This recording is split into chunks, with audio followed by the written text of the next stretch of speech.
हरी हरी पिया गईल परदेस लेटर नहीं भेजे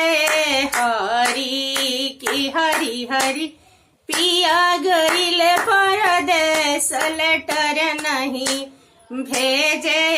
हरी पहिला लेटर अपना आमा पास भेजल हो रामा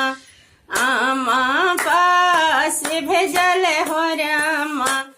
आहो अमरो त धनिया छड़ियनी दिहन समूह झाइए हरी की हरी हरी रोता धनिया छड़ियनी दिहन समूह झाइए हरी की हरी हरी पिया गईल परदेस लेटर नहीं भेजे हरी दूसरा लेटर अपना भाभी पास भेजल हो रामा भाभी पास भेजल हो रामा